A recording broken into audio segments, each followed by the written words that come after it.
Alors le Zohar de ce matin, Parashat Matot, il dit comme ça, Rabbi Chia Patach, Simchu et Yerushalayim, Vegilu ba kol ohavea, Susu ita masos, kol amitabelim alea. Il dit ici, Rabbi Chia, il dit comme ça, Tahazé, viens voir. Quand le Beth Amikdash s'est détruit, c'est écrit qu'ils ne pouvaient même pas, les Goïm ne pouvaient même pas mettre le feu ne s'attrapait pas sur le mur. Ils voulaient mettre le feu, ça ne s'attrapait même pas sur le mur. Alors comment le Beth Amikdash a pris feu? C'est écrit qu'Hachem a donné ordre à Gabriel à Malach. Il lui dit, prends du Misbeach Elion, du Misbeach qui se trouve dans le ciel. Prends une braise, mets-la dans le Beth Amikdash et tout va prendre feu. Tout de suite, parce que Hachem voulait que, pour détruire Beth Amikdash, parce qu'ils ont fauté. Tout de suite, il a pris une braise, il l'a mis là-bas, et les Goïms ont mis du feu, ça a pris feu. La Gemara nous dit, Hachem a puni l'ange Gabriel. Pourquoi? La Gemara dit, mais Hachem lui a dit de faire ça. Elle dit, il fallait qu'il prenne son temps.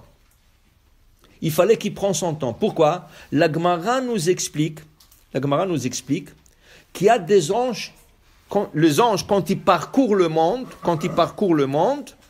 il y a chaque ange, il le parcourt dans un temps différent. Par exemple, Michael, il peut parcourir le monde avec un seul vol. Un vol, il vole le monde.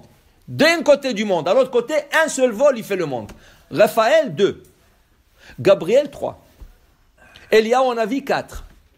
La Gemara explique. Ça veut dire qu'un ange, quand tu veux aller d'un côté du monde à l'autre, Michael, il peut aller un seul vol, faire le monde en entier, tout le tour. C'est quoi un monde? Le globe terrestre. La Terre. S'il veut tourner au monde en entier, ça lui prend un seul vol. Avec un seul vol, il va de l'autre côté. Raphaël, il doit s'arrêter. Il s'arrête et il reprend. Il se charge. Et ça, il s'arrête, il se reprend. Maintenant, Gabriel, il s'arrête 2 fois. Ça veut dire qu'il vole en 3 vols. Il s'arrête, 1, 2, et il vole. Pourquoi? Michael, c'est l'ange de bonnes annonces. Qui c'est qui a annoncé à Sarah Imenu qu'elle va tomber enceinte, qu'elle aura un bébé? Michael. Lui, pour annoncer du bien, Hachem lui a donné la force de parcourir le monde dans un seul vol. Tach. Raphaël, il va guérir des gens. Alors le gars, il a besoin de faire tchouva. Okay? Alors Hachem lui dit, tu t'arrêtes un peu et tu continues. Quand il fait tchouva, tu le guéris.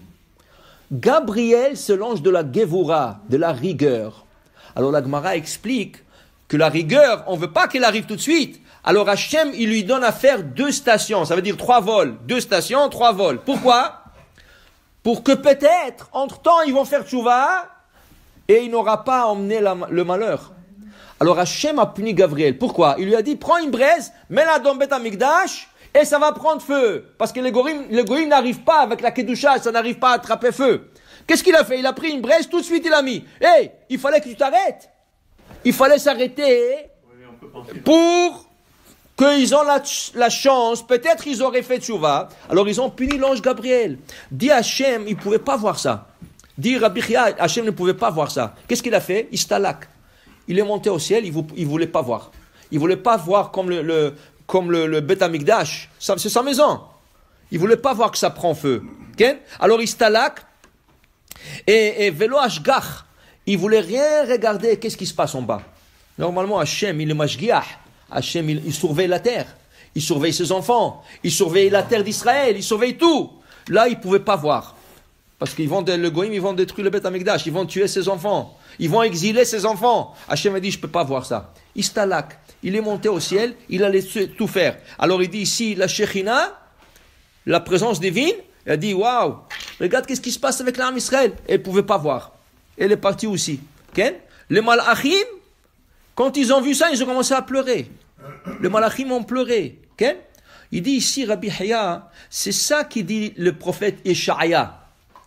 Simchu et Yerushalayim, Giluba, Kol Ohavea. Tout celui qui aime Jérusalem, il va se réjouir avec Jérusalem. Sisu ita masos. Réjouis-toi dans sa joie. Kol mit'abelim alea.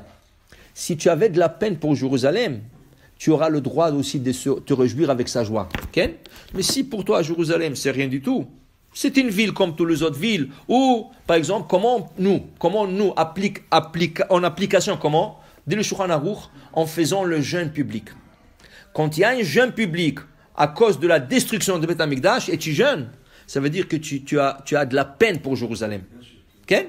Tu vas à Asar Betamuz, Tisha B'Av, Asara B'Tevet. Tous ces jeûnes-là, pourquoi faire? C'est à cause de la destruction du temple.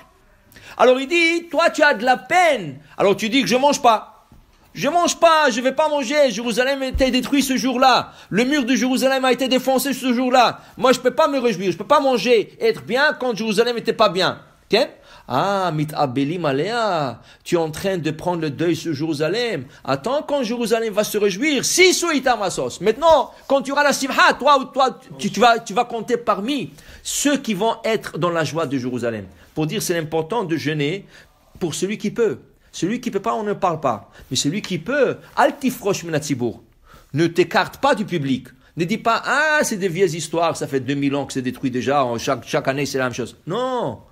Plus que tu fais le deuil pour Jérusalem, plus que tu auras la simha de Jérusalem. Ken? Alors là, il dit, Rabbi Yahya, il dit ici, il y avait un péroud, il y avait une désunion. De qui? D'Akadosh Baruch Hu et la Shekhinah. Akadosh Baruch Hu est parti, la Shekhinah est partie, et les enfants sont partis. Quand tu fais la prière, qu'est-ce que tu dis?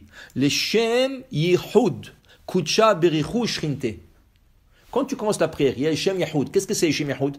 Yehud, c'est les Ahed, unir. Je viens faire la prière de Shachrit, je viens pour faire la prière de Minha, je viens pour faire la prière d'Arvit. Pourquoi? Parce que je vais unir. Qui tu veux unir? Kucha Berichu ou Shrinte. Akadosh Baruch Hu et la Shekhinah. Que les deux se sont séparés un de l'autre en mode de la destruction. Bichuda Shelim. Un union complet. Beshem Kol Israël. Avec toi, Am Israël. Alors tu es en train, avant de faire la prière, qu'est-ce que tu vas faire la prière? Qu'est-ce que tu vas dire dans la prière de la Hamida? Baruch ata Hashem Boneh Yerushalayim. Ashiva shofetenu kavarishona. Retourne au juge comme était au début. Mekabetz nitcheamo Israël. Ramasse tous les exilés d'Israël. Toute la prière, elle va parler de Jérusalem aussi. Alors toi, tu dis, si je parle déjà de Jérusalem, j'espère qu'à travers ma prière, il y aura une Yehuda Shelim, il y aura une union complète entre Kucha Berichu ou Shrinte, Beshem Kol Israël, et avec tout l'Israël. Si le père, la mère et les enfants retournent à leur place, ça c'est le Yehud Shalem. Baruch Adonai Le'olam. Amen ve Amen.